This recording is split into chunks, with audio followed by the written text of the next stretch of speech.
Boa noite, sejam todos muito bem-vindos a mais um episódio do podcast Debate Paralelo. Me chamo Cirano Benfica Soares e apresento este podcast junto com a minha amiga e sócia Digiane Silveira Stecanella. Boa noite, doutora. Boa noite, doutor.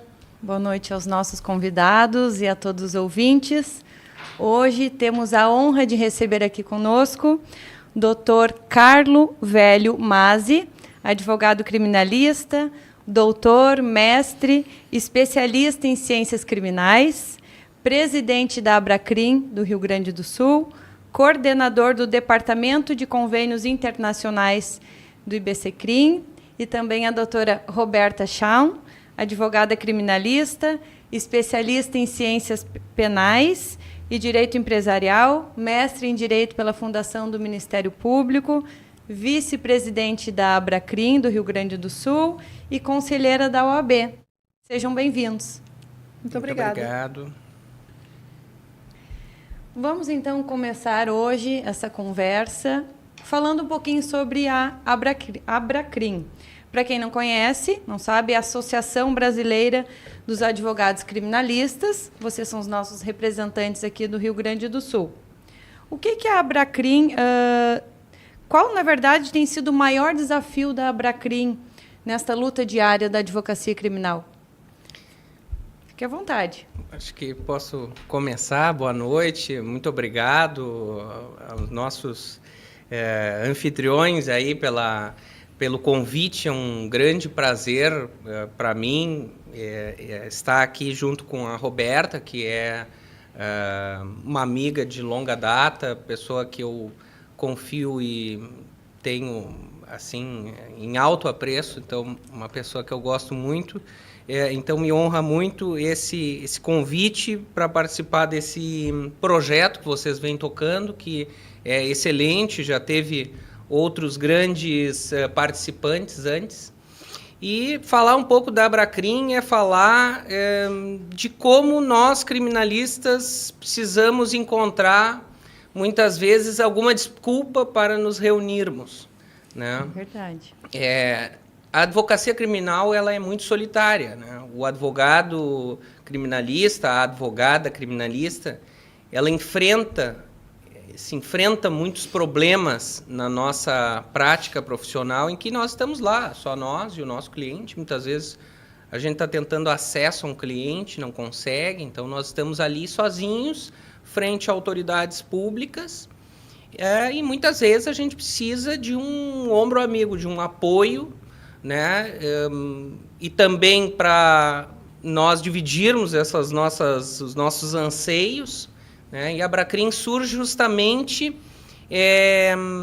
de uma reunião de diversos advogados. Ela surge no Paraná, na década de 90, buscando uma reunião de advogados fora da OAB, em paralelo à OAB, para fins de poder preservar as nossas prerrogativas profissionais, nos encontrarmos num foro adequado para debates qualificados, né? E também para exercer aquela vocação que todo criminalista tem, que é defender os direitos fundamentais e os direitos humanos.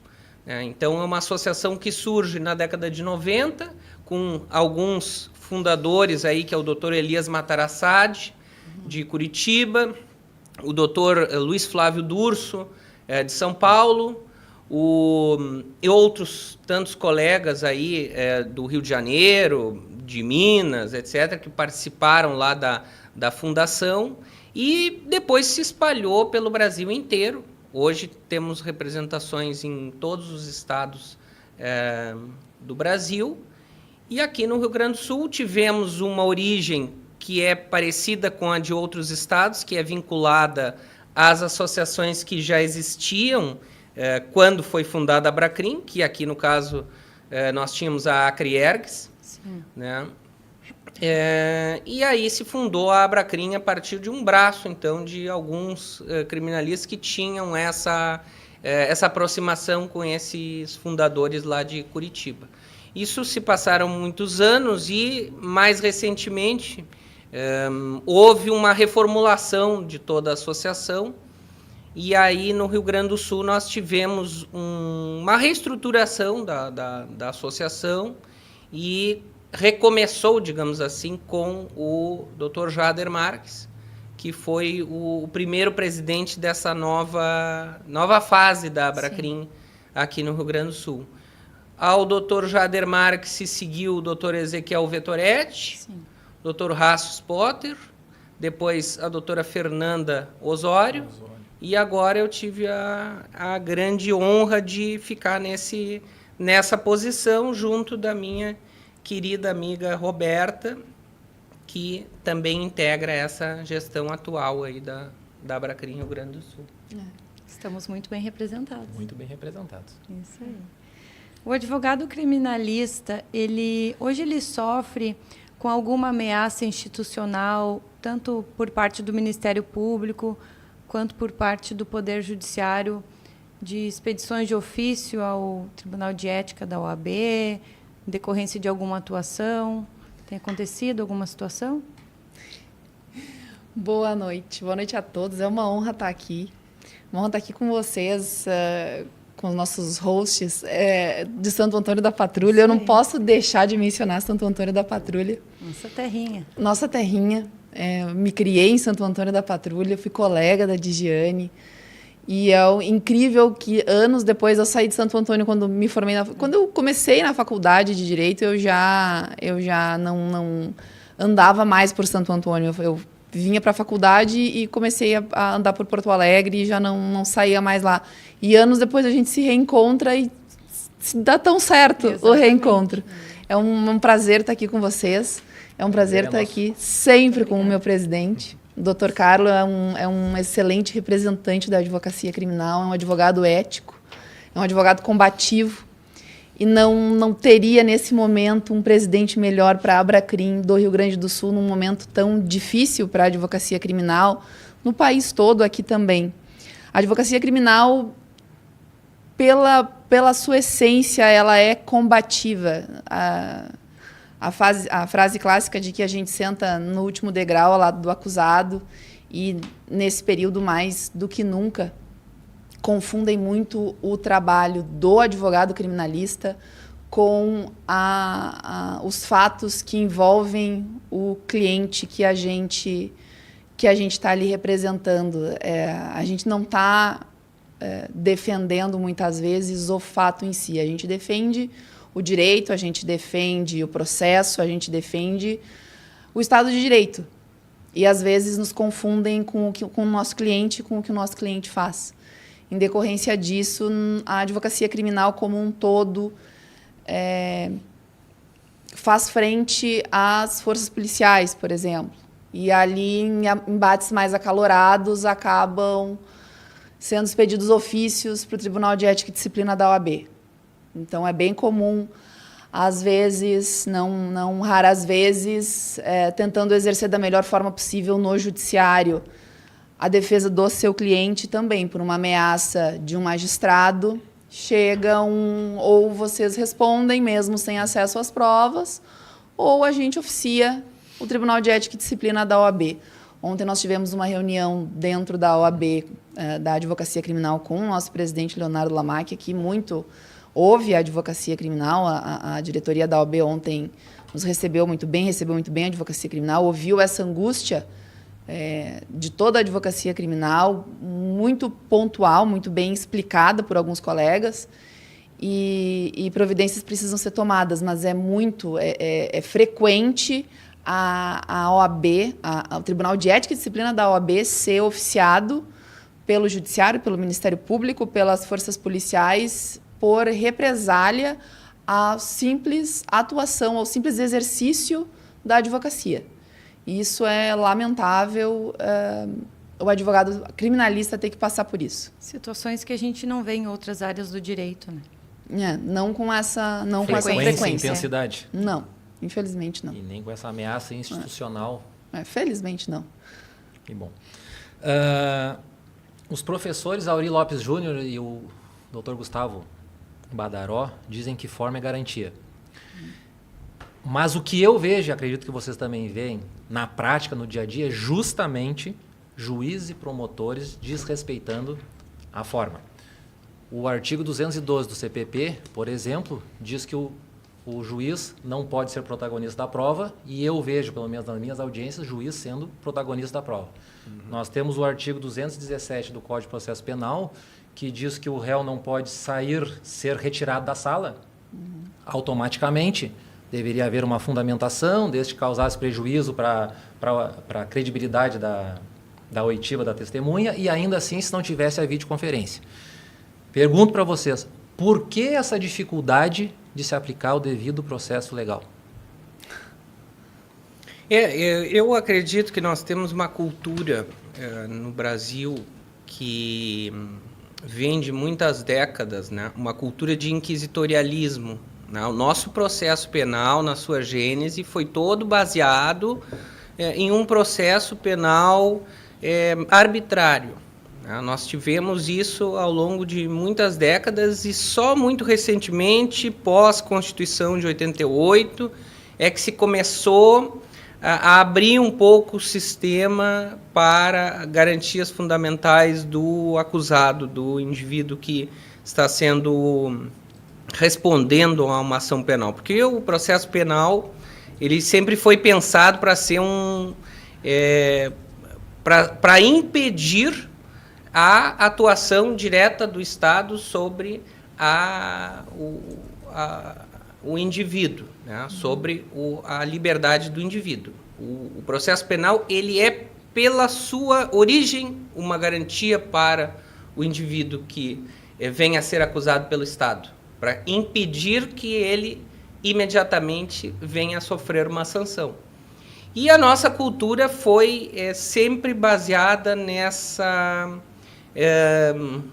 nesse pensamento, né, de que o processo penal deveria caminhar cada vez mais rapidamente para levar à imposição de uma pena.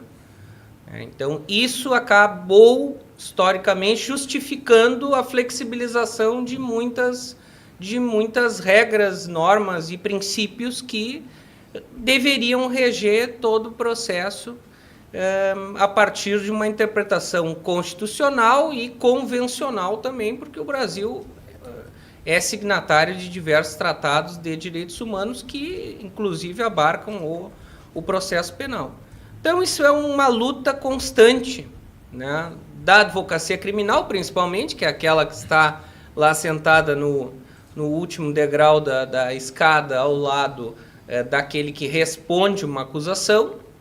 E é uma luta que faz parte da gênese do processo penal, ela não vai se alterar, vai ser muito difícil de nós conseguirmos ter juízes e outros atores do sistema de justiça criminal que vejam o processo como efetivamente ele deve ser, que é uma garantia. Então, essa expressão do meu professor Aurí Lopes Júnior é uma expressão absolutamente adequada, né, ao que o processo penal deve ser. Porém, a realidade dele é outra. Né? É uma realidade que nós precisamos diuturnamente combater. Então, esse é o papel da advocacia criminal, né? É justamente fazer valer os direitos dos acusados, né? Então, esse papel ele é inerente à advocacia criminal. Nós vamos estar sempre buscando isso, buscando a aplicação dessas garantias aos nossos constituintes. E será muito difícil que nós consigamos implementar efetivamente aquelas garantias que vieram com a Constituição e agora já fazem parte desse novo modelo acusatório, que não é somente acusatório, não basta o processo ser somente acusatório, ele precisa ter uma matriz democrática, que a democraticidade vira ao processo. Esse é o grande desafio que nós enfrentamos hoje no processo penal brasileiro. E isso também não é isolado de outros países. Nós nos inserimos num contexto todo de América Latina, onde o processo penal tende a caminhar cada vez mais rápido. E o Brasil, com o Código de Processo Penal mais atrasado da América, né? Então, nós precisamos lutar contra esta cultura que vem historicamente tratando o indivíduo como objeto do processo e não como sujeito de direitos dentro do processo. Que seria a grande virada se fosse ao contrário. Exatamente. Ser tratado como sujeito. Exatamente. E hoje a gente ainda tem o problema da resposta. Tudo é uma resposta. A gente tem que dar uma resposta para a sociedade, a gente tem que dar uma resposta para E tudo muito imediato, né? E a gente tem que dar uma resposta, os papéis se perdem. O juiz tem que dar uma resposta, o judiciário tem que dar uma resposta. Não, o judiciário ele tem que aplicar a lei. A lei está aqui. O que eu espero é que o juiz aplique a lei. Só isso. Eu não quero que o juiz me dê uma resposta, eu quero que o juiz aplique a lei. Essa semana passada, uma colega entrou em contato, está com um problema com um júri numa comarca do interior, um caso de feminicídio bem, né, foi para a mídia, virou um caso midiático, um caso muito difícil. Foram para o plenário por ausência de uma testemunha, que não foi causada pela defesa, tiveram que adiar o plenário e marcaram o plenário para março, e uma das respostas teria que ser marcado para o mês seguinte, mas um dos motivos para ser mantido para o mês de março plenário, a resposta o despacho do juiz veio fundamentado como é o mês da mulher, nós temos que dar uma resposta para a sociedade, já que é um caso de feminicídio. Sim. Mas e o direito que aquele réu tinha e aquela garantia que não foi observada? O que se faz? Quando o judiciário diz que tem que dar uma resposta, o problema está instalado. Não, hoje uma resposta para a sociedade. Exato. É absolutamente revolucionário cumprir a Constituição e cumprir a lei. O juiz que faz isso, ele vai ter problemas, vai enfrentar um preconceito com os seus colegas. O juiz que faz o certo. Né? O juiz que cumpre a lei é um juiz que está criando um anteparo para o Estado vir e imediatamente impor todo o seu peso sobre o cidadão. E esse juiz hoje ele tem um certo receio, sim, de continuar cumprindo essa função, que é a função do judiciário, é a aplicação da lei.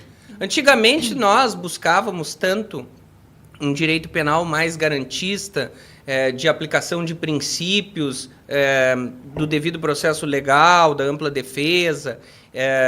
E hoje, o cumprimento da lei, que é absolutamente um legalismo estrito, um positivismo, já é o que nós estamos buscando. Nós estamos buscando apenas isso, né? Apenas o cumprimento literal da lei.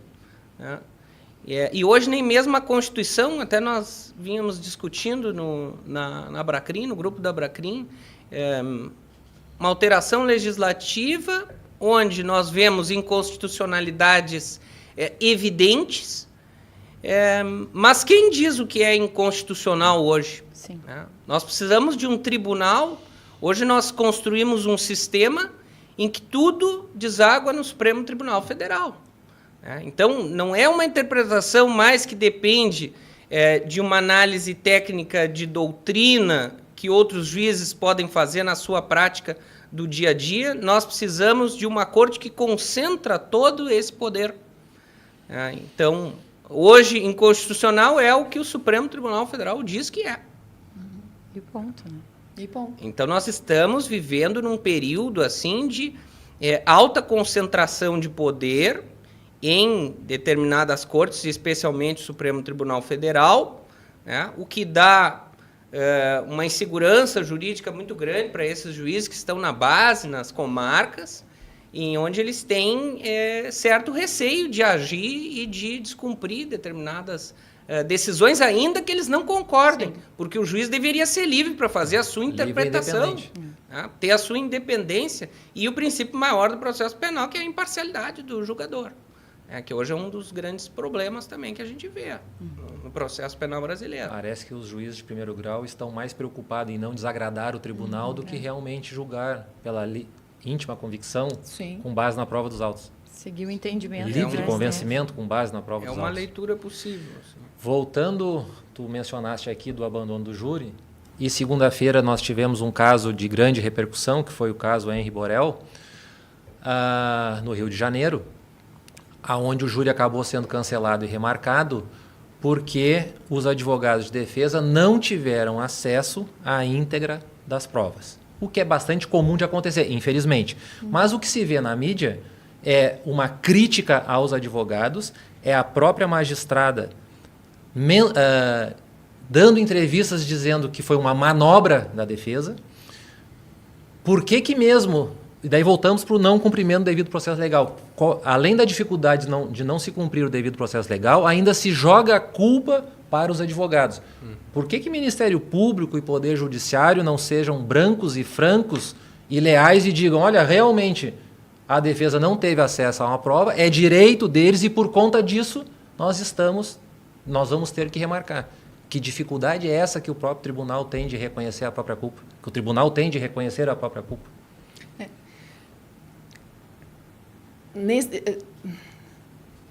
De maneira geral, quando existem casos de repercussão, a gente tem problema da resposta. A gente tem que dar uma resposta. A defesa abandonou o plenário. Eu desconheço, eu vou fazer 20 anos de advocacia criminal, eu desconheço, eu nunca ouvi falar, nenhum colega contou para mim, eu estou em um plenário na terça-feira, mas eu vou chegar lá e não te preocupa que eu vou almoçar contigo, porque eu vou entrar e vou sair. Eu vou abandonar o plenário. Eu desconheço um colega que chega, eu vou entrar e vou sair já, é rapidinho, só vou entrar e sair. Que manobra seria essa? Abandonar plenário é a última coisa que um advogado criminalista pensa. É o último meio de defesa que ele tem para o cliente. Abandonar plenário é um problema gigantesco para todo mundo, inclusive para o cliente, ainda mais está preso. Que é o caso do Dr. Jairinho lá. Então, aí sai na mídia, manobra da defesa para adiar plenário, nunca é assim. Manobra do judiciário para não fornecer provas para a defesa. Exato. Mas aí nesse caso específico, eu acho que eu li uma reportagem sobre, e aí a ideia era, a justificativa era que aquilo ali não faria diferença para a defesa. Mas quem diz isso é o advogado. Não seria motivo para o abandono. Não seria motivo para o abandono do plenário, mas quem diz isso é o advogado. Estão usando isso aqui para... rebater o abandono. Não, estão usando isso aqui para acusar o meu cliente. Eu quero ver o que tem aqui. Mas o relatório da mídia, do não sei o quê. Mas eu quero ver a mídia, eu quero ver o documento que está aqui. Eu não quero ver só o relatório. E nesse caso específico, a juíza autorizou o fornecimento, só não foi fornecido na íntegra. Foi fornecido a pinceladas, como eles falaram. É pior ainda. E nem todos os documentos, eu acho que os advogados fizeram 60 e poucos pedidos, né? Metade foram acolhidos. Aí o advogado sai do plenário correndo o risco de levar uma multa. Oficia a OAB. Né? Oficia a OAB, o que vem, acompanha sempre o advogado, sai do plenário, a multa e o oficia a OAB vem em conjunto sempre. Mas vamos lá, vamos evoluir um pouquinho mais nesse caso aqui. Manobra do advogado. Mas neste caso específico, que manobra ele teria utilizado, pensando que manobra é esta com o cliente preso? O que ele ganharia com esta suposta manobra? Qual foi o benefício que ele trouxe para o cliente? Nenhum. Infelizmente, esses casos de não concessão da íntegra dos autos à defesa seguem sendo recorrentes. Na Abracrim, a nível nacional, isso aí acontece muito. É uma das graves violações que nós temos de prerrogativas e a principal que chega na SEDAP. Advogado que não consegue acesso aos autos na delegacia e nem mesmo no judiciário. E aí, muitas vezes, ele se vê diante de um julgamento, como um júri, que vai decidir a vida do seu cliente, vai ter um impacto gigantesco sobre a esfera de liberdade daquela pessoa, que são casos gravíssimos, e aí ele se vê diante da necessidade da tomada de uma decisão entre permanecer em plenário sem ter o conhecimento integral de tudo que havia nos autos, podendo ser surpreendido a qualquer momento, né? Correndo o risco de uma condenação sem poder ter exercido com plenitude a defesa, porque aí nós vamos à Constituição e vemos que no tribunal do júri a ampla defesa é maior, ela tem que ser plena, né? Ela tem plenitude de defesa. Ela tem um diferencial. Então, plenitude de defesa exige que a defesa tenha um amplo conhecimento de todos os elementos que podem, de qualquer modo, influenciar sobre a acusação contra o seu cliente. Então, é altamente temerário para uma defesa permanecer, aceitar fazer parte de um julgamento, porque na medida que a defesa aceita que inicie o julgamento, ela está, ainda que faça as consignações em ata, ela está concordando que aquilo vá adiante. E causando prejuízo para o cliente. E aí nós sabemos que o judiciário tem uma tendência de não querer acolher as preliminares que são alegadas. Nulidades, hoje é cada vez mais difícil que o judiciário aceite que um ato processual tenha que ser refeito quando houve, de certa forma, uma concordância das partes, porque aí nós vamos entrar numa das grandes falácias do processo penal, que é a necessidade de prova de prejuízo ao acusado. Porque vai se alegar que a defesa não demonstrou o prejuízo, que era não ter acesso a tal ou tal HD ou tal prova que não lhe foi mostrada. Porque pode ser que aquilo ali não seja utilizado em plenário, mas pode ser que seja utilizado. Pode ser que sim. Então, assim, é uma decisão que cabe exclusivamente ao profissional que está ali naquela posição, naquele momento, diante de um julgamento específico, onde tem uma série de fatores ali influenciando. Via de regra, eu acho que o abandono de plenário, ele é uma postura que tem que ser relegada aos casos mais excepcionais e mais graves. Ela não pode ser a regra não é uma geral, decisão fácil. Né? E não é uma decisão que o advogado pode tomar sem uma fundamentação muito concreta, com base em situações do processo. E tu mencionaste bem, e o problema, e nós sabemos disso, é que os tribunais de justiça, o TJ e o STJ, tendem a querer salvar o processo. Daí a dificuldade de não se acolher às preliminares de nulidade. Eles querem salvar o processo. Salvar é a palavra exata. No STJ, quem tem dito isso é o Schetti. Eu acho que tem sido uma luz para o advogado, é o Schetti. Ele tem falado muito sobre que os tribunais querem salvar o processo a qualquer custo. Leia-se a liberdade das pessoas.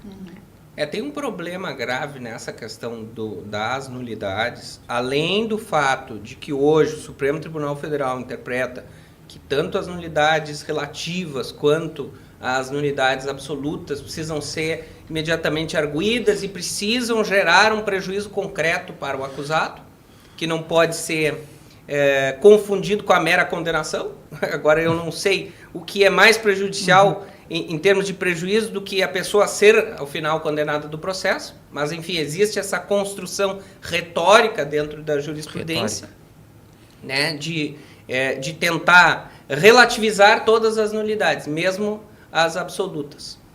Então, esse realmente é um problema que nós vemos na questão das nulidades. Mas nós vemos um outro problema, que é essa relativização em casos concretos envolvendo determinados tipos de criminalidade. E aí o Superior Tribunal de Justiça, em determinadas criminalidades, vem sendo contraditório nas suas decisões, porque ao passo que pode reconhecer uma nulidade sendo um processo envolvendo o tráfico ilícito de entorpecentes, quando nós vamos tratar de um crime envolvendo a dignidade sexual, essa mesma nulidade não é reconhecida em função da repercussão negativa que aquilo pode ter para a corte, né? Ou da repercussão negativa que esses fatos têm na sociedade como um todo. Então, isso reflete aquilo que eu falei, desse momento em que os juízes não têm uma plena liberdade para decidir como eles realmente acreditam, ou eles vêm sendo muito influenciados por estes anseios sociais que acabam repercutindo sobre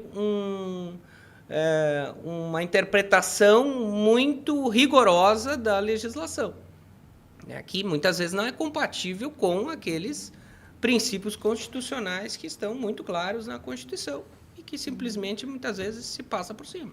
Sim. Na verdade, comprovar o prejuízo tem sido o fundamento para se negar as regras do jogo ou devido processo legal. É isso que tem acontecido. Na prática é isso.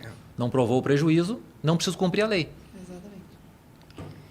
No ano passado, foi noticiado na Zero Hora, a Júris promoveu um desagravo público de um juiz que foi ofendido e naquela ocasião do desagravo estavam representantes do Ministério Público e da Defensoria Pública. Ao passo em que, quando um advogado é ofendido, não se verifica a presença de representantes do Ministério Público ou da Defensoria. O erro já não começa nessas situações? O problema já não está por aí? O problema é... Eu não me recordo especificamente que caso foi esse do juiz que foi desagravado, mas... Um juiz que foi ofendido por um vereador e o desagravo se deu ali no Fórum Central, não sei se no novo ou se no velho, e na notícia, no antigo, e na notícia fazia referência que se fizeram presente, e eu vi a foto do representante do Ministério Público, e eu não conheço daí e da Defensoria Pública. Acho que era o procurador de justiça, o chefe, o atual que estava presente, mas não tenho certeza se era ele, mas tinha um representante do Ministério Público. Isso eu afirmo. É interessante, mas essa colocação ela é muito interessante. Eu não sei dizer se, quando existe um advogado para ser desagravado, se os demais poderes não são convidados, ou se eles são convidados e não comparecem. Mas eu me coloco no lugar... às vezes me parece, isso é uma impressão minha, eu posso estar muito enganada, que eu sinto, como advogada criminalista, eu me sinto muito sozinha. Na maioria das vezes. Eu me sinto sozinha quando eu estou entrando numa delegacia, seja de dia ou seja de noite. Eu me sinto sozinha quando eu estou entrando para fazer uma sustentação oral no Tribunal de Justiça. Eu me sinto sozinha. Né? A impressão... De certa forma está. E de certa forma estou. Eu me sinto. Então, a impressão que eu tenho às vezes é que a advocacia é o autônomo contra o servidor público. Eu não estou tentando iniciar uma guerra. O que eu estou dizendo é: olha, eu sou funcionário público e tu não é. Então, eu acho que na maioria das vezes o juiz, o promotor e companhia, eles andam lado a lado. A Defensoria Pública, de certa forma, também são advogados, mas São representantes do Estado, digamos. Exato, eles andam lado a lado. E a advocacia, pelo menos como advogada criminalista, é assim que eu me sinto. Nós andamos sozinhos. Ou a gente anda um com o outro, ou a gente anda sozinho. Então, talvez seja isso. Mas é uma pergunta, é um questionamento interessante. Eu não sei se os demais poderes são convidados ou não. Tendo em vista que a gente faz desagravo contra juiz, promotor, sim, eu acredito que eles não compareçam porque talvez o vizinho já tenha sido... Eu não participei de nenhum desagravo na minha comarca e nem nas outras comarcas, e isso é uma pergunta, não é uma afirmação, porque eu não sei. E por que não, se é que não acontece, por que não, principalmente nas comarcas do interior, por que não chamar o prefeito, por que não chamar o presidente da Câmara, por que não chamar a associação criminal para que eles enxerguem o pessoal da comunidade que aquele juiz que lá atua, infelizmente, não age com urbanidade, não cumpre a regra do jogo. Isso talvez pudesse começar a mudar a cobrança não só contra nós, mas contra o promotor de justiça, que também erra, contra o juiz, que também erra. A gente poderia tentar inverter o jogo, se é que não acontece isso. Eu não sei, sinceramente. Eu já participei de desagravo em comarca de interior, em que foi realizado, por exemplo, na Câmara Municipal. Então, aí havia representantes do Legislativo Municipal participando e do Executivo Municipal. E ali, nesse caso que eu me recordo, envolvia um advogado, sim, que foi denunciado por ser advogado do prefeito daquele município. Ele havia sido advogado do prefeito, o prefeito era alvo de investigação e o advogado foi denunciado por ter dado um parecer. E a ação penal, o processo foi trancado em relação a esse advogado, foi feito, então, um desagravo contra os promotores que ofereceram aquela denúncia. E aí, sim, tinha representantes de diferentes poderes ali naquele ato, não tinha do judiciário. Porque o judiciário, de certa forma, acaba sendo um juiz que recebe uma denúncia dessas, ele acaba chancelando aquela ilegalidade praticada pelo promotor que ofereceu uma denúncia que é evidentemente carente de justa causa ou por fato... Ali era por fatos absolutamente atípicos. A denúncia já era redigida com condutas que não caracterizavam crime. Isso a gente tem visto bastante, não é uma coisa assim, mas isso é um fato muito isolado. Não. Existem diversas denúncias, sobretudo em casos de associações criminosas, organizações criminosas, quando há narrativa genérica em relação a determinadas pessoas, que aí acabam entrando pessoas. Nesse caso ali, foram pessoas assim denunciadas. O padre da cidade foi denunciado também, porque prestou serviço. O cidadão que fornecia o gás foi denunciado. Então, assim, tem coisas absurdas que a gente vê. Né? E, claro, quando envolve um advogado, a OAB precisa de uma postura firme. Uma postura firme, não só no desagravo, que não é suficiente para nada, ele é uma exposição pública de que a OAB reconhece que aquele advogado agiu corretamente, de que houve uma ilegalidade contra ele. Isso, simbolicamente, é muito importante, mas o efeito prático é bastante reduzido. É preciso que, a partir desse desagravo, haja outras medidas, né? Medidas seja a nível correcional, a nível de ação indenizatória, né? A nível de representação criminal, que é muito importante. Então, por isso que eu acho que, às vezes, há uma certa uma tendência de que os outros órgãos que, eventualmente, podem querer se autolegitimarem entre eles, não participar desses atos, assim, para a advocacia. Então, claro, a legitimação do Estado, né, representar o Estado, é um poder muito grande. E é um poder que precisa ser limitado. Todo poder ele precisa encontrar limites dentro de um Estado democrático, um Estado de direito. É um Estado democrático de direito. Então, nós, a advocacia, nós estamos sempre na linha de frente, né, desses ataques. E aí vem a necessidade de uma união. Né? É claro que o diálogo vai ser importante entre as instituições, porque muitas vezes nós não vamos ter força suficiente para bater de frente com esses outros órgãos, que são órgãos com muito poder. Hoje o Ministério Público é um quarto poder da República. É um poder muito grande. Então nós precisamos ter um diálogo interinstitucional em que haja um mútuo respeito, né? Mas nunca baixando a cabeça, né? Porque nós estamos legitimados pela lei.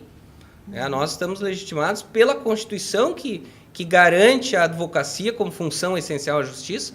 Então, quando a Constituição nos legitima, nós precisamos ficar de cabeça erguida quando defendemos o interesse de algum representante, né? Ou da própria classe, que precisa ser bem representada também. Nós falamos... Antes de entrar no caso Master, vamos ler alguns recadinhos dos ouvintes. Muitas pessoas dando boa noite. Tanajara Lang, nosso presidente e vice maravilhoso. Obrigada. Orgulho ser parte desse time dirigido por vocês. Neida Floriano, excelente participação dos nossos representantes. Rácius Potter, que qualidade dessas duas referências na seara penal. Parabéns ao podcast Debate pela escolha da nominata. Muito bem representada a advocacia criminal, Ariane Pires. Lorraine Shawn também assistindo. Boa noite. Só. Isso aí. Pediatra dos meus filhos. O meu também. Pediatra de quase todas as crianças de Santo Antônio da Patrulha. Todos nossos amigos e advogadas e advogados que nós admiramos muito e aprendemos muito com eles diariamente. Nós falamos aqui da questão da mídia, mas eu quero voltar a esse assunto, porque me parece que isso agora, por conta do caso Massa, está ganhando uma proporção um pouquinho maior. E aí eu cito o seguinte: o ministro André Mendonça, quando decretou a prisão do Daniel Porcaro, utilizou como um dos fundamentos que a liberdade dele compromete a confiança social na justiça. Depois de eu ter lido isso, na sequência, Veio o ministro Gilmar Mendes, apesar de ter mantido a prisão, disse o seguinte, que os efeitos que a cobertura da mídia projeta na formação do convencimento, ele criticou os efeitos que a cobertura da mídia projeta na formação do convencimento dos tribunais. Perfeito.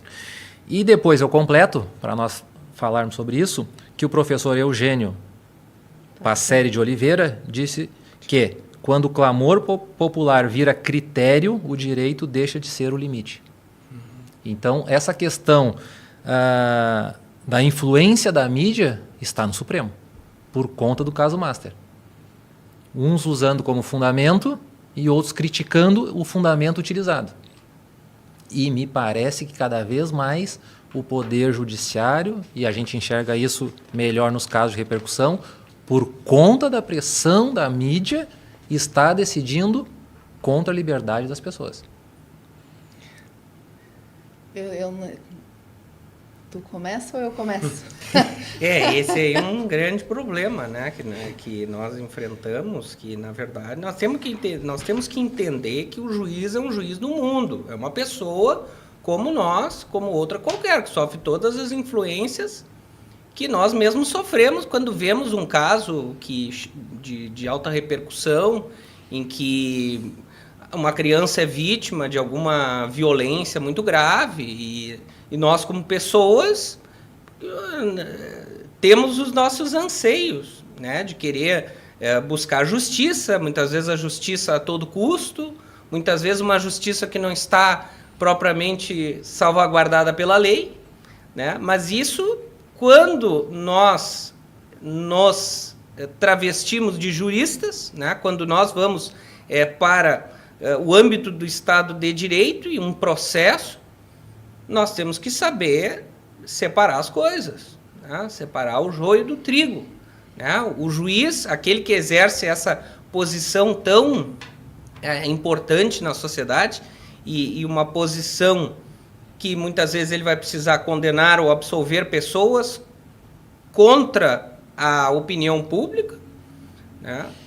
Esse indivíduo ele precisa sair deste sentimento que é tentar se colocar numa posição de análise puramente jurídica, né, da situação concreta. Então, assim, essas invenções, né, de novos requisitos que acabam se somando àqueles que o legislador coloca na lei, isso deve ser combatido.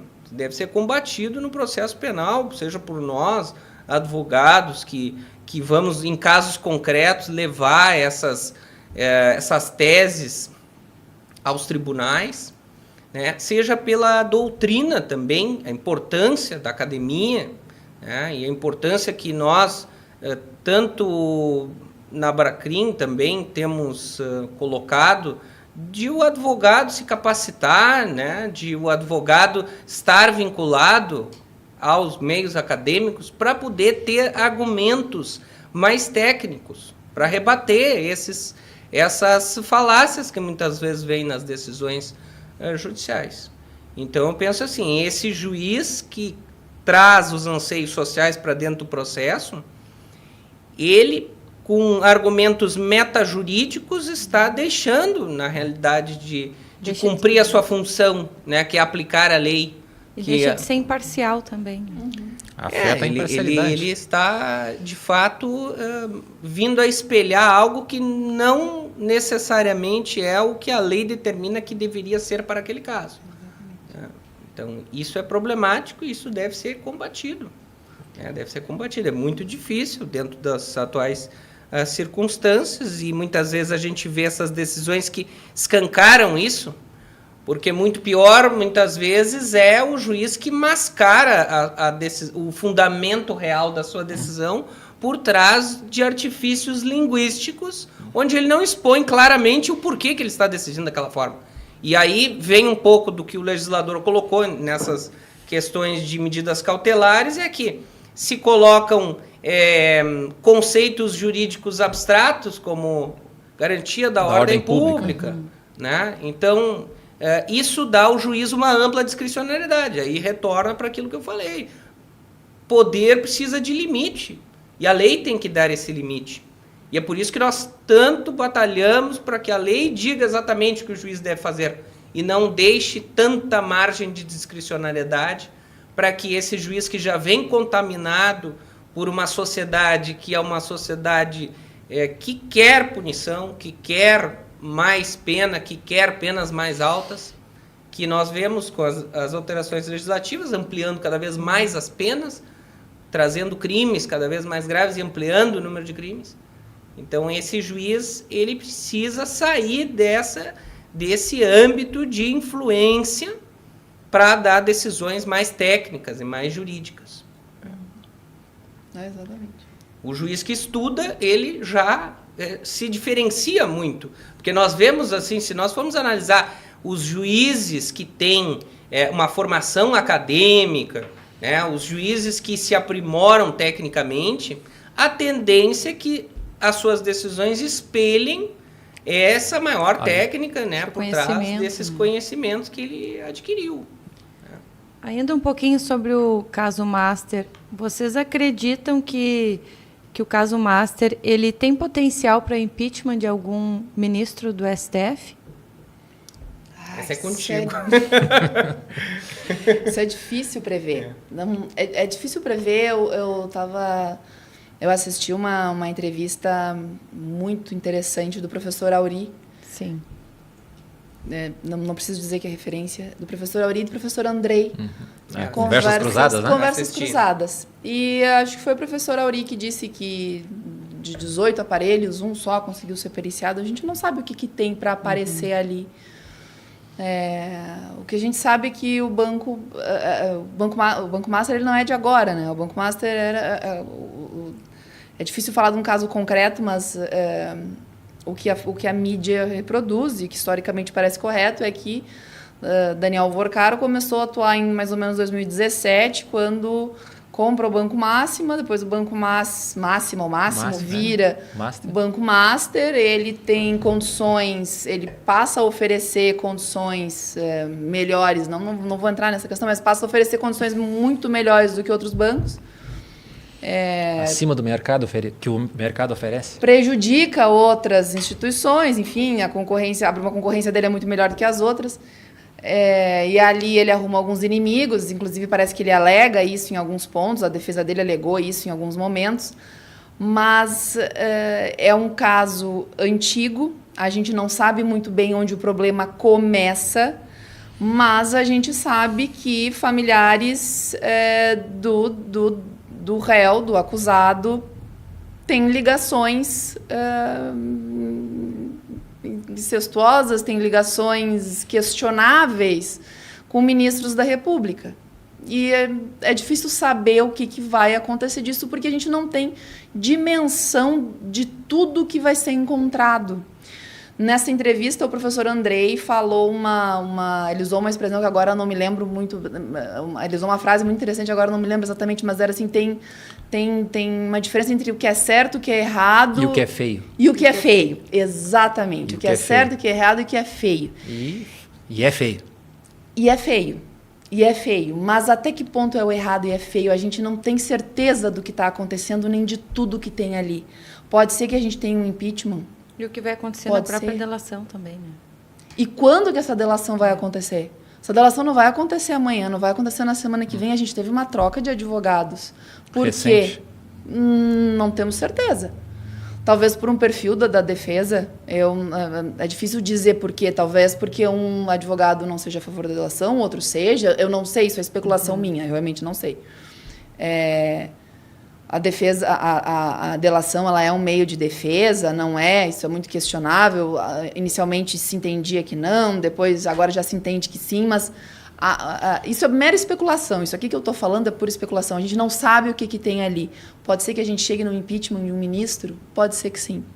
Mas eu acho que, e isso eu vou falar com alguma certeza, a gente não vai ter nada pelos próximos meses. Doutor Andrei, né? Doutor Andrei. Ele disse o que me pareceu óbvio. Se o ministro Alexandre de Moraes já teria determinado a busca e apreensão do telefone do ministro Alexandre de Moraes, se estivesse julgando, E o ministro Alexandre de Moraes já teria decretado a prisão do ministro Alexandre de Moraes com o pouco que já se tem.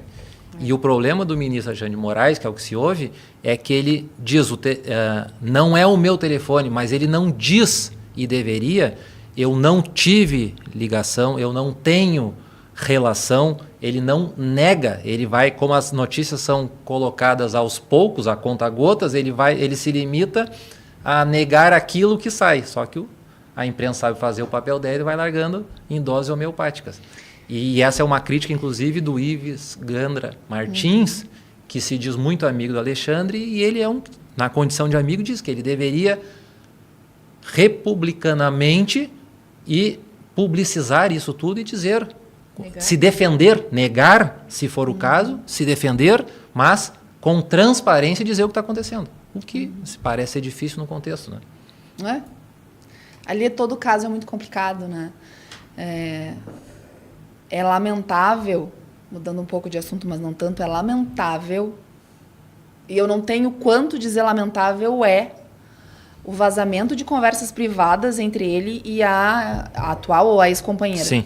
Conversas privadas, que não tem relação nenhuma com o processo. Que aí acertou muito bem o André Mendonça, o ministro, em retirar dos autos, ou proibir a divulgação. Enfim, está correto. Corretíssimo. Vergonhoso aquilo ali, esse tipo de vazamento. Já é especulação, já é mídia, já é... Esse tipo de vazamento acontece nos processos mais importantes, não vou dizer nos mais importantes, nos menos importantes, mas nos mais midiáticos e nos menos midiáticos. A gente tem vazamento de vídeos de processos aqui nas redes sociais do Rio Grande do Sul, nesses perfis um pouco mais populares.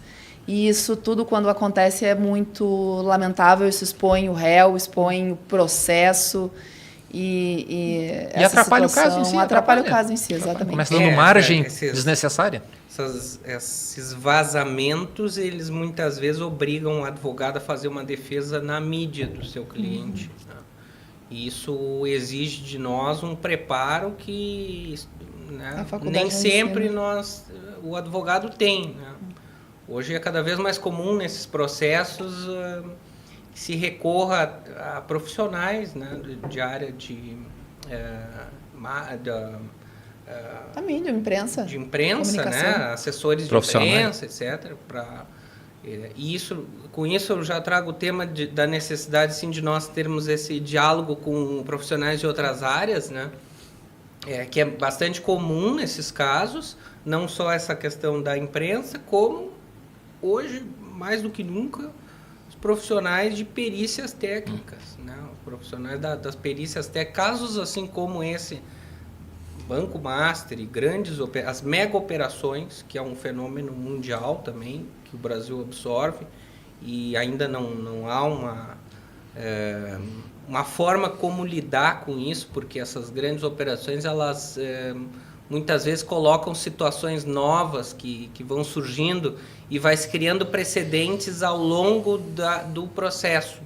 Né? Isso aconteceu muito com o Mensalão, depois com a Lava Jato, né? E agora esse caso Banco Master tem a tendência de superar a Lava Jato. Então nós vamos ver coisas novas ali. Nós vamos ver situações em que o judiciário vai ter que se pronunciar sobre teses que vão surgir que são inéditas. Nós já tivemos uma situação que foi bastante debatida nos últimos dias, inclusive aqui para nós no Rio Grande do Sul, porque temos agora enfrentado um problema relacionado à penitenciária de alta segurança de Charqueadas, onde teve uma nova normativa que alterou alguns regramentos aí para a advocacia, que é a questão que hoje nos presídios federais, e a PAS, que é um presídio estadual, nos presídios federais, as conversas entre advogados e clientes são monitoradas. São todos os documentos, todo o áudio e vídeo do que é falado dentro do parlatório com o cliente é monitorado e nós não sabemos exatamente para quais fins aquilo pode ser utilizado em termos de investigação. Então, esse é um ponto, assim, que no Banco Master foi já flexibilizado, há uma decisão reconhecendo que o advogado tem direito de se entrevistar em sigilo com o seu cliente. Abre precedentes, né? É um precedente importante esse, né?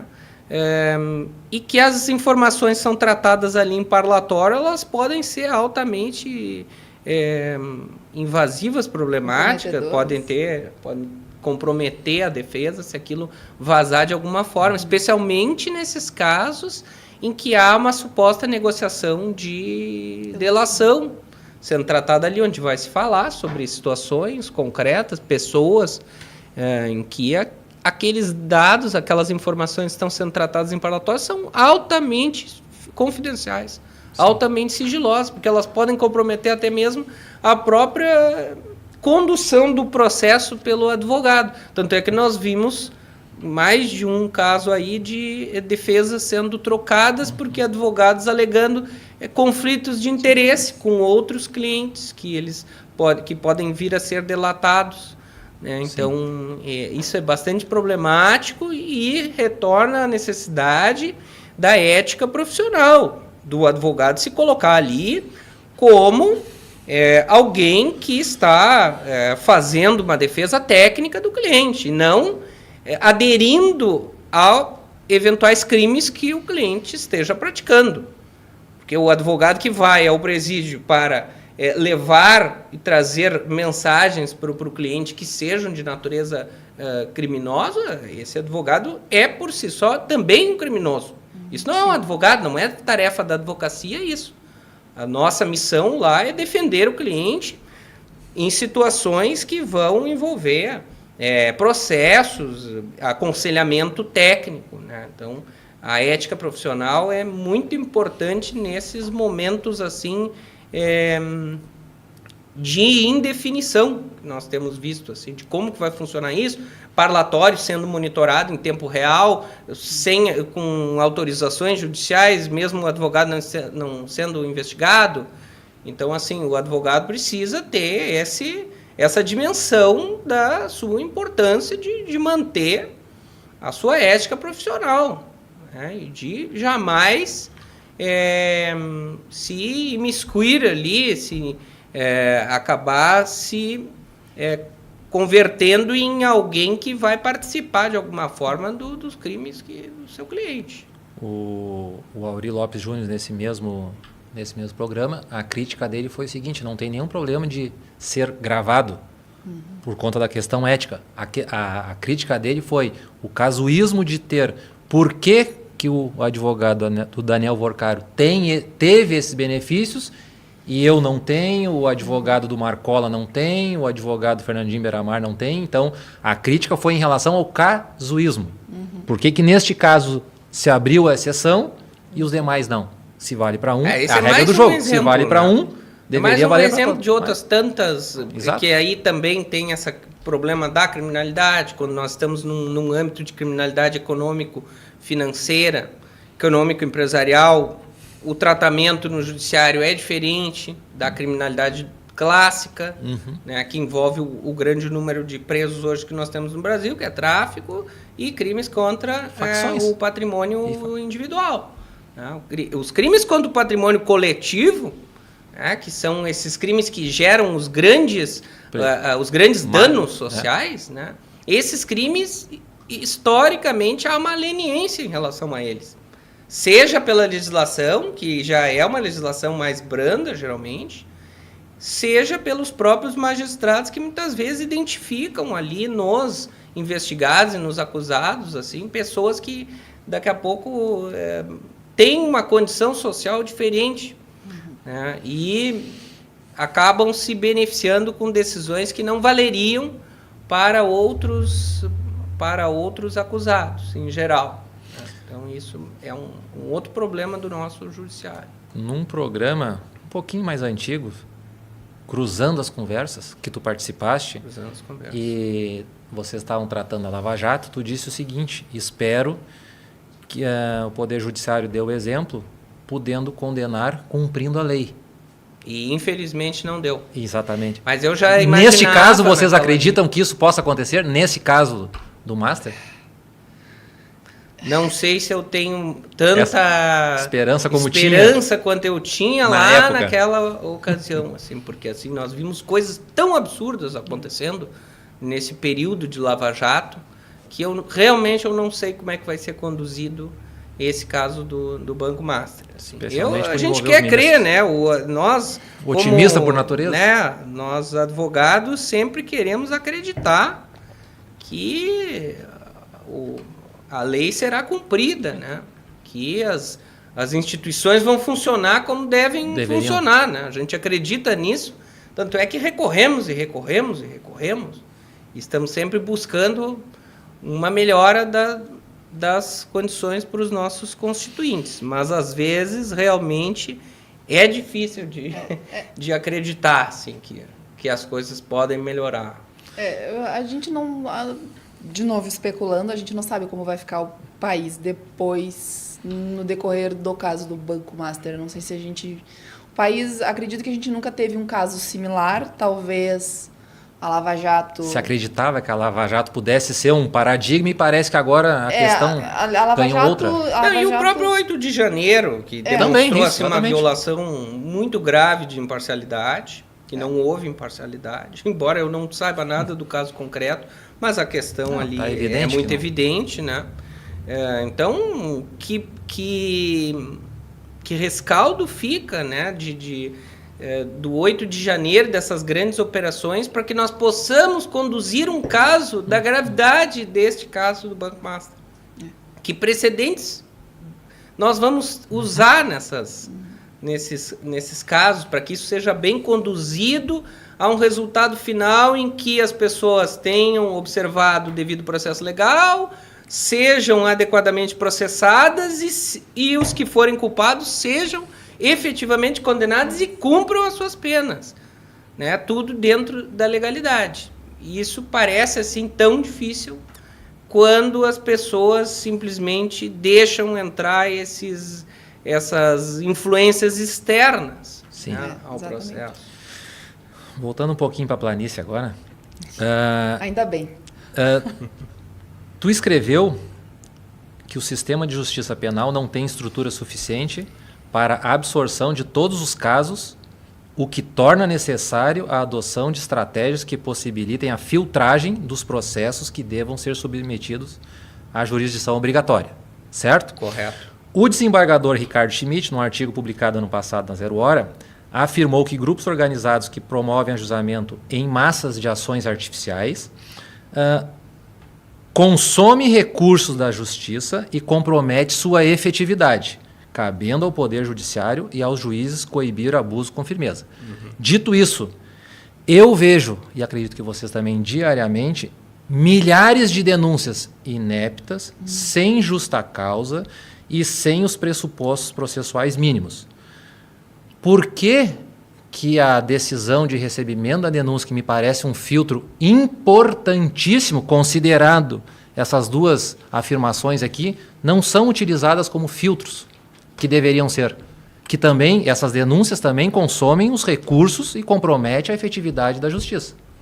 Quando eu disse que estava voltando para a planície, achei que a pergunta ia ficar mais fácil. Não tá. Não tem uma resposta, eu não sei a resposta disso. É cansativo. Meu presidente rindo, eu acho máximo. É cansativo, às vezes. Eu não lembro quando foi a última denúncia que eu li, que eu peguei uma denúncia de um cliente, li. Disse, Essa eu vou ter que trabalhar. Que trabalheira que eu fico pensando assim, será que vale colocar que essa denúncia é inepta? Porque eu já sei que eu não Muito pior é a decisão de uma linha recebendo a denúncia. Preenchidos os pressupostos de indício de autoria e prova da materialidade, receba a denúncia. Zero Exatamente. fundamentação. Né? Exatamente. E aí voltamos para o 315 CPP, que deveria haver uma fundamentação e não tem. Exatamente. Esse filtro inicial é fundamental. Assim. Na verdade, quando eu escrevi isso aí, me referindo à necessidade de nós termos acordos. Né, isso, da ANPP. Exatamente. Eu Eu tratei de um modo geral a questão dos filtros, na verdade. Não, mas eu acho que esse aí é um filtro importante que nós temos que entender hoje, que a regra geral do processo penal é o acordo. O acordo é preferencial em relação ao processo penal contencioso. E só que isso também é questão cultural, muitas vezes, e aí nós vamos ter no Código de Processo Penal alguns requisitos que são, de certa forma, genéricos, que vão dar uma margem para o Ministério Público, que é quem tem que propor o acordo, muitas vezes não querer participar desses acordos. Aí vai da defesa novamente pleitear ao judiciário que tem esse controle sobre a fundamentação, porque mesmo o órgão Ministério Público tem dever de fundamentação das suas decisões, né, de todas as suas escolhas processuais. Então, o acordo deve ser preferencial em relação ao processo.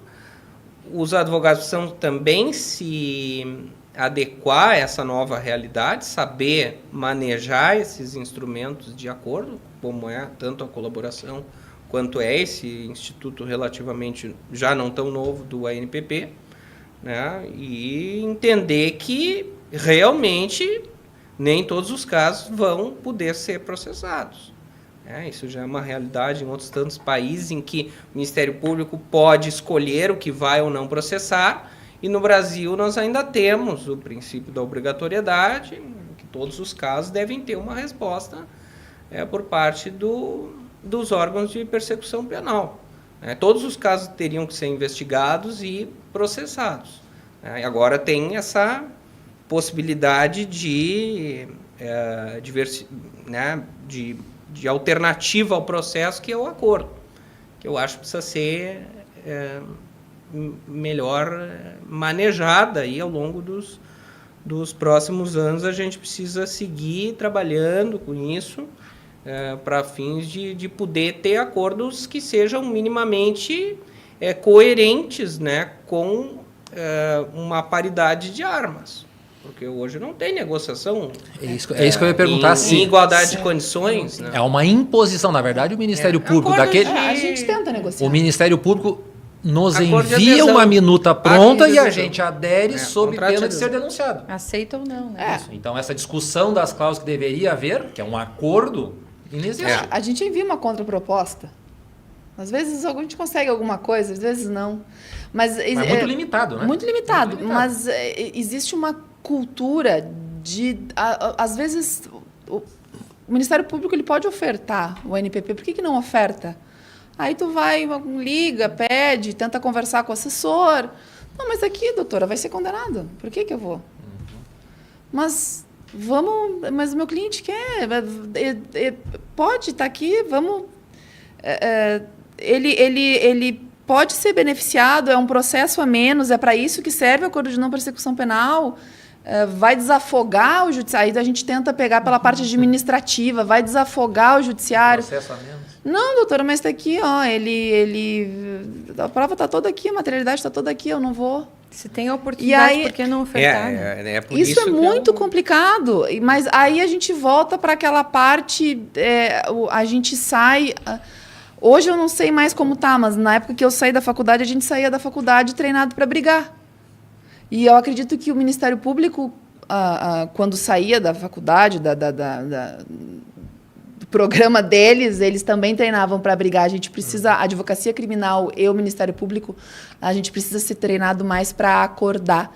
E por mais que isso esteja mudando, isso tem que mudar mais. Precisa parar do, olha, a materialidade está toda aqui, eu quero condenar, mas é um processo a menos. O meu cliente vai responder igual. Ele só vai não passar pela angústia do processo, mas ele vai fazer prestação de serviço à comunidade por 1 ano. Chega! Eu acho, e tenho visto isso, que o Ministério Público pede o mais para ganhar o que tem direito. Isso é na questão das qualificadoras do homicídio. Se puder qualificar, ele qualifica mesmo forçadamente, para depois chegar no júri e dizer, não, então vamos abrir mão da qualificadora e vamos por aqui. Isso tem na questão do tráfico e a associação ao tráfico, que não tem vínculo nenhum, não tem os requisitos da associação, e eu não conheço denúncia de tráfico que não tem associação ao tráfico. Tu conhece alguma? Não, né? Eu acho que não existe. Então, ele sempre pede o mais, ou força o mais, para quem sabe conseguir O problema é que a legalidade não pode ser Exatamente. negociada. Exato. Isso, O exatamente. Ministério Público tem um dever com a legalidade. Se o caso é tipificado numa determinada conduta, não pode haver um overcharge ali daquele cidadão. Essa técnica, ela é ilegal, ela é imoral. Imoral. A administração pública não pode fugir da estrita legalidade.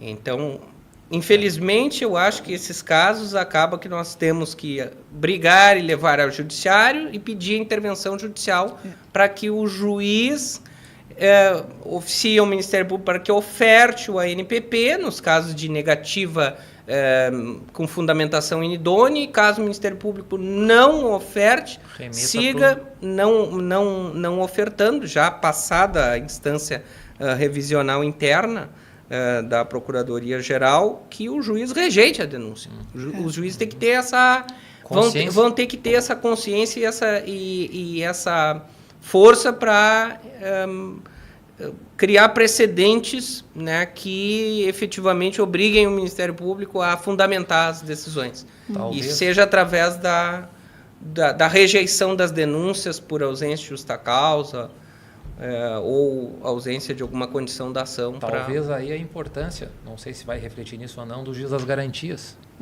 que vai dividir um pouco essa questão, que vai receber a denúncia, não é o mesmo que atuou, talvez aí haja uma esperança. As nossas experiências com o juiz das O papel garantias. estava Não é bom? mais bonito do que está acontecendo na prática. Infelizmente. Nós não a temos saída, realidade- então? A realidade dos juízes de garantias é que se tornaram um órgão de chancela dos órgãos de persecução, polícia e Ministério Público. É o que a gente vê na prática, né? A prática tem demonstrado isso. O juiz das garantias era uma figura assim que nós aguardávamos muito, queríamos muito. Tem um rol de competências extraordinário, né, que prima pela imparcialidade daquele magistrado que depois vai conduzir o processo e vai julgar. Só que, ao mesmo tempo, esse juiz, ele, se não tiver critérios, né, para deferimento ou indeferimento de medidas intrusivas e busca e apreensão e mandados de prisão, etc., operações, acaba se tornando um braço da polícia e do Ministério Público, né, chancelando toda e qualquer representação. É o advogado contra o sistema, Sempre. sempre. Faz parte do nosso desafio. Eu gosto de exemplos concretos. O Corregedor Nacional de Justiça, no Encontro Nacional do Poder Judiciário, e isso é recorrente, exaltou a produtividade dos juízes brasileiros. E essa questão da produtividade tem sido reiteradamente publicizado. Na minha opinião, na contramão, o ministro Rogério Schietti tem reiteradamente criticado o elevado número de erros judiciários, de condenações que não deveriam acontecer. Mais um dado, para que se tenha a dimensão do problema. O Innocence Project informou que 72% das condenações baseadas em prova testemunhal que passaram por revisão criminal absolveram o réu. O réu foi inocentado.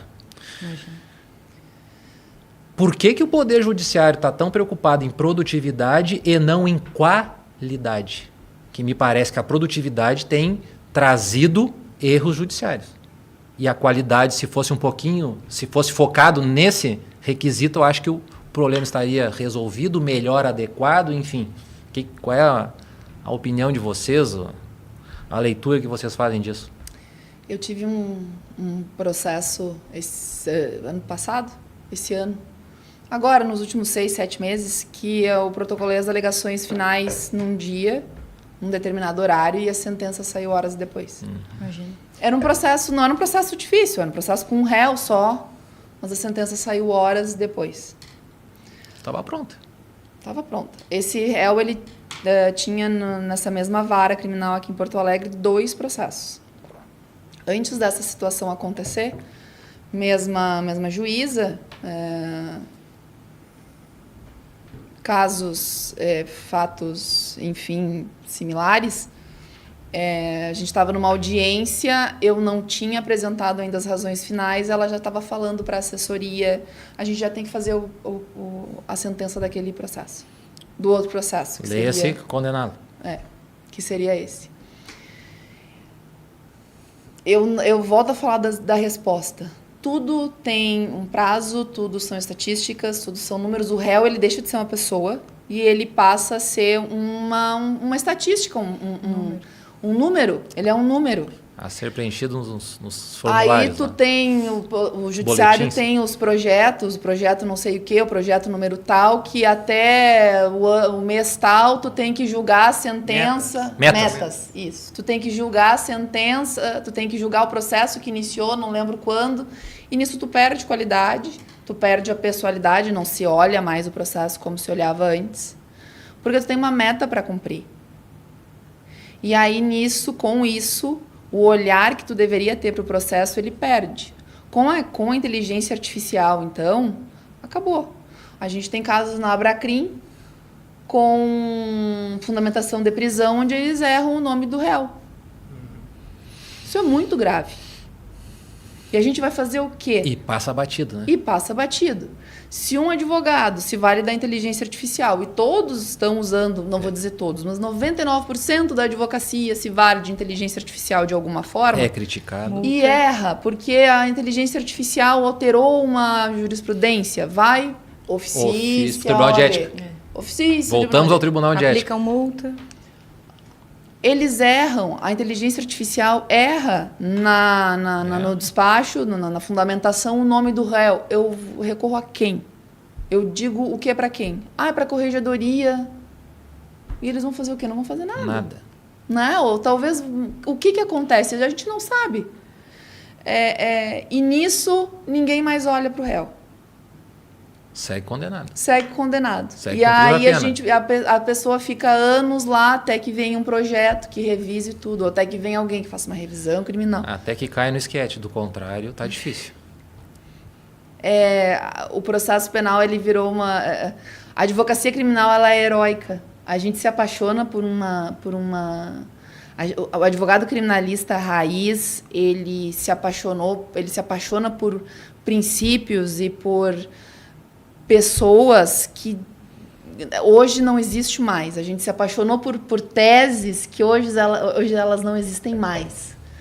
A gente se apaixona por um ideal, assim, um ideal de justiça, que é um ideal que nós... É aquela coisa, né, do Galeano, né? Quando eu dou um passo em direção ao horizonte, o horizonte vai mais para exatamente. frente. Né? Nunca termina, né? Então a gente tá... Mas não pode perder esse brilho também, porque assim, senão nós vamos parar de advogar, assim. Isso aí é uma luta que não tem fim nunca. Ela nunca vai ter fim, essa busca pelas garantias, essa luta pela legalidade, essa luta por o respeito aos direitos do indivíduo, né, contra todo aquele poder do Estado, que é muito o que disse o Hamilton quando esteve, né, no podcast, falou, né, esse poder do Estado sobre o indivíduo, que é uma coisa avassaladora, né, e que é o advogado que tem que estar ali, né, lutando, né, do lado do seu cliente para impedir que venha aquela força sobre ele, que não tem lei, não tem Constituição que vá conseguir fazer parar isso. Eu me lembro de uma discussão que me chamou muita atenção no STF, foi, eu acho que durante a Lava Jato, em que estava o Joaquim Barbosa de um lado e o Lewandowski de outro, e eles estavam discutindo uma condenação de um réu ali, e o Lewandowski disse, mas nós estamos com pressa para quê, ministro? Isso é importante. Porque nós estamos com pressa para quê? E ele responde, para fazer o nosso trabalho, ministro. Para fazer o nosso trabalho. O nosso trabalho é liberar logo, condenar logo e passar para o próximo caso. Esse era o objetivo ali. As pessoas foram todas condenadas. Né? O objetivo era condenar e foi condenar. Mas quando um se levanta para dizer assim, não, mas peraí, nós temos que analisar esse caso concreto aqui com... tem que analisar as teses, temos que ver melhor as provas aqui. Essa pessoa é rechaçada, ela é confrontada e ela fica isolada na posição dela. Ela acaba vencida e é aquilo que nós vemos em muitas câmaras criminais. Quando algum juiz começa a dar decisões mais garantidas, algum magistrado, ele aos poucos ele vai ficando isolado, de tal forma que ou ele se adapta àquele entendimento da Câmara, né? Aquele entendimento normalmente mais rigoroso, né? que prevalece nos tribunais brasileiros, ou ele acaba tendo que fazer votos reiteradamente, votos divergentes, e não consegue então bater as suas metas. O gabinete fica lotado de processos, ele não consegue julgar os seus, porque ele tem que julgar o dos outros, e aí se torna impraticável em termos de exercício da jurisdição, porque as sessões têm mais de 1000 processos sendo julgados, né?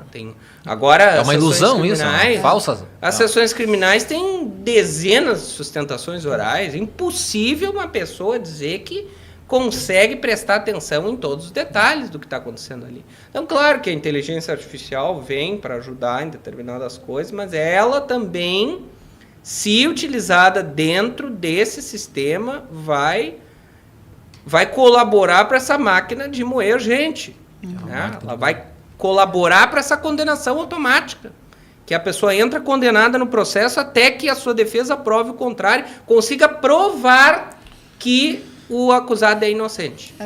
A advocacia criminal agora,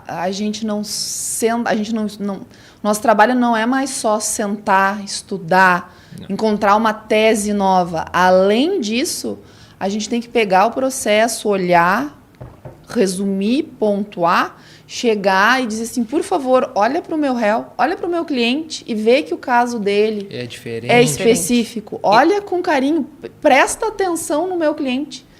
Hoje a advocacia criminal tem que fazer isso, porque senão passa batido porque tudo se resume a número, tudo se resume a estatística, tudo se resume a meta. A gente tem que fazer isso agora.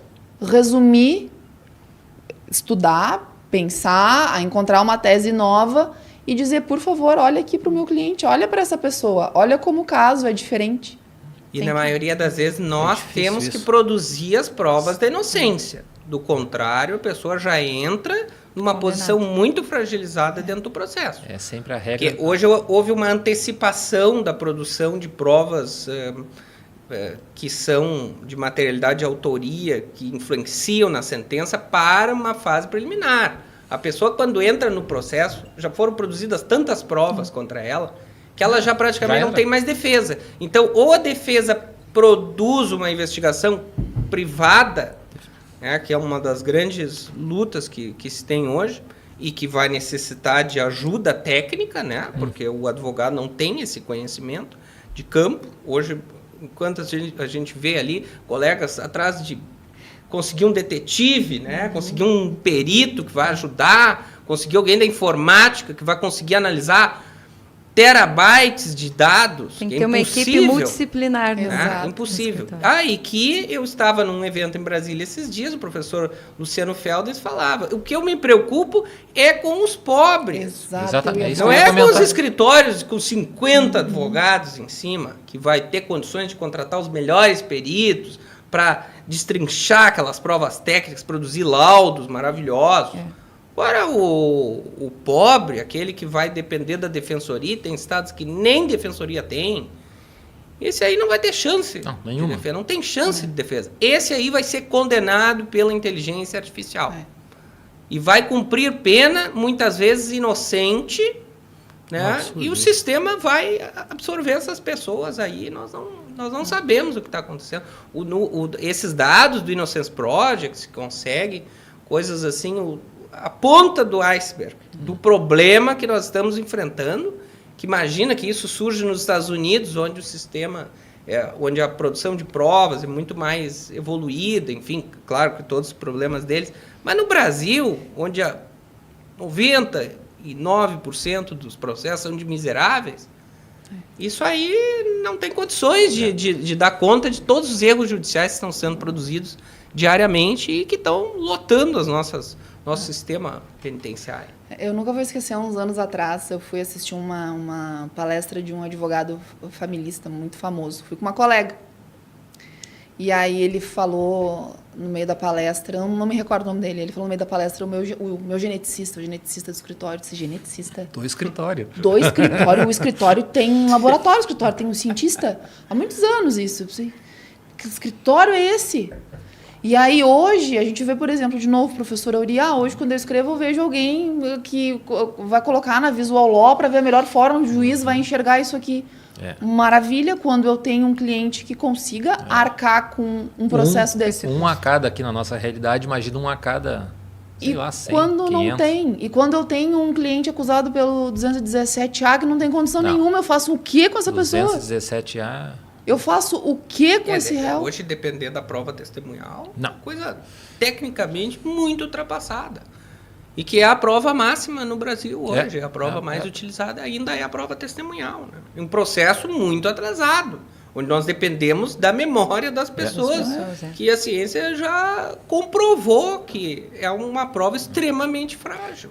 E ainda assim, quando se pede um simples estudo social, indefiro que é desnecessário. Claro, já está com a convicção formada ou que é difícil, é muito complicado isso. É muito complicado. Há necessidade desses profissionais de outras áreas, psicologia, medicina, etc., enfim, sociologia, tantas outras áreas que vão influenciar nos processos, especialmente nesses que envolvem questões familiares também. Isso aí não tem volta, nós não podemos prescindir dessas provas técnicas e de conseguir efetivamente ter um contraditório sobre elas. Sim. Porque hoje um dos grandes problemas nesses crimes contra a dignidade sexual é que a defesa nem consegue produzir uma contraprova. Ela não consegue acompanhar uma perícia. Ela não consegue acompanhar a avaliação psicológica da vítima. Né? Foram criados mecanismos que impedem a defesa de atuar com total liberdade sobre as teses que vai trazer para o processo. Nós criamos impedimentos de teses hoje. Então, isso é muito problemático para o direito de defesa. A gente não pode sequer perguntar, porque isso pode ofender, isso pode revitimizar, isso pode Exatamente. Eu acreditava que o caso do Daniel Alves traria um pouquinho de luz sobre isso, que fizeram inúmeras perícias, que inclusive foi o motivo da absolvição, que me pareceu relevantíssimo. Isso não chegue nessa. Foi criada uma lei, que é essa lei Mariana Ferrer, né? Foi criada uma lei a partir de um caso excepcional. Casuísmo, de novo. Voltamos ao casuísmo. Que a proteção à vítima ela já deveria existir por o respeito à figura da vítima, ela já deveria estar dentro da postura de todos os atores processuais desde sempre.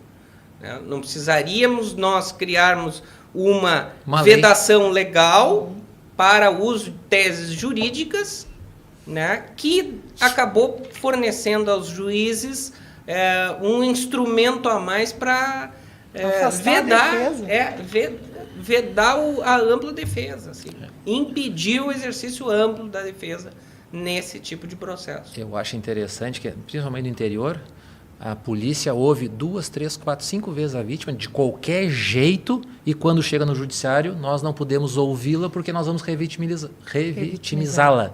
Depois já ter sido... claro que é importante não revitimizá-la, mas nós temos uma pessoa com a liberdade em risco. Então é complicado, é difícil. Está difícil ser advogado criminalista, né? Tá difícil. E o tempo, doutor? Não sei, eu quero te ouvir. Falta só 2 minutos para o término. A conversa está muito boa, passou muito rápido. Temos que marcar outro podcast com os representantes da Abracrim. Estamos à disposição sempre para muito mais assuntos. Muitos temas. Tinha alguns comentários do Dr. Hamilton, conversar também sobre um pouquinho de feminicídio, violência doméstica, mas acho que vai ter que ficar para um outro podcast. Vai. Queremos agradecer a presença de vocês, a contribuição, né, as informações e o conhecimento que hoje vocês transmitiram para nós. Muito obrigada e fica o convite para um próximo podcast. Agradeço a participação de vocês, ficamos honrados de vocês terem prontamente aceitado o nosso convite e acho é uma palavra errada, tenho certeza que nós iniciamos 2026 com o pé direito. Muito obrigado e vocês com certeza engrandeceram o nosso humilde podcast. Não, prazer para nós, estamos sempre à disposição aí para debater e trazer um pouco das inquietudes aí da advocacia criminal. Eu acho que a gente foi um pouco pessimista demais, eu tenho a impressão, mas assim, vamos manter essa chama acesa, assim, de seguir lutando, seguir brigando pelo aquilo que nós acreditamos, né? Seja na Abracrim, seja em qualquer associação, seja o advogado lá, e eu acho que a gente tem que estar junto para isso, assim, nós temos que nos unir em prol do que nós acreditamos. Mesmo que esses tempos sejam difíceis, nós estamos enfrentando todos esses problemas, mas vamos mudar esse discurso também. Mesmo sendo a minoria, vamos seguir lutando. Vamos pensar que cabe a nós mudarmos isso aí. Não vamos desistir. No dia a dia... Acho que foi o vinho que deixou a gente meio amuado. Se nós desistirmos, aí eu acho que nós estamos perdidos. Não, acho que foi o vinho. Muito, muito obrigada por ter dado esse espaço para a advocacia criminal e para a Abracrim. É um prazer estar aqui. Eu espero que no próximo convite a gente tenha talvez alguns temas mais leves. Também mais leves, Mais, não sei. Mais leves. Acho que nunca vai ficar. Dentro da advocacia criminal também não é tão fácil, né? Mas... Muito obrigada pelo convite. Agradecemos.